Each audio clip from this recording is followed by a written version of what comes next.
was the president's decision regarding the lower pork tariff? Is he standing by it, or he is open to withdrawing it? Why did he decide that way? Well, na-cover po natin ito sa presentation natin.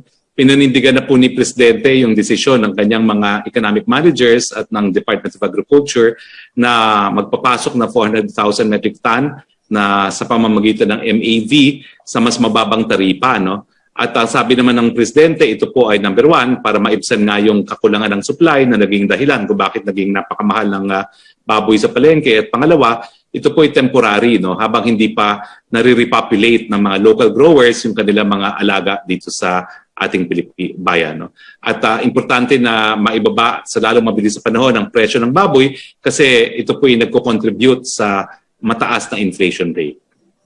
From John Pusalan of ABS-CBN Online to quell criticism that the government seems to be on autopilot and is just going through the motions, would you be able to share what is the next big step or goal of government to fight the pandemic? How soon can we achieve this goal?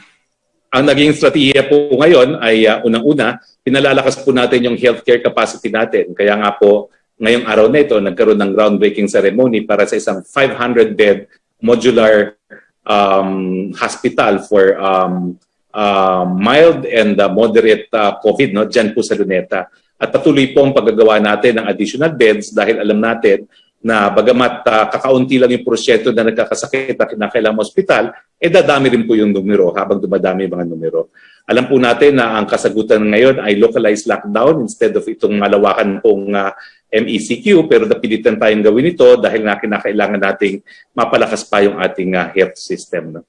So sunod-sunod naman po yung mga pag-inaugurate at pagbubukas ng mga additional kama. At ito po ay bukod pa doon sa mga additional kama na pinakukomit natin lalong-lalo na sa mga pribadong ospital dahil nga po doon sa pag-utos ng Presidente sa PhilHealth na bayaran ng halos 10 bilyon na pagkakautang sa mga pribadong mga ospital.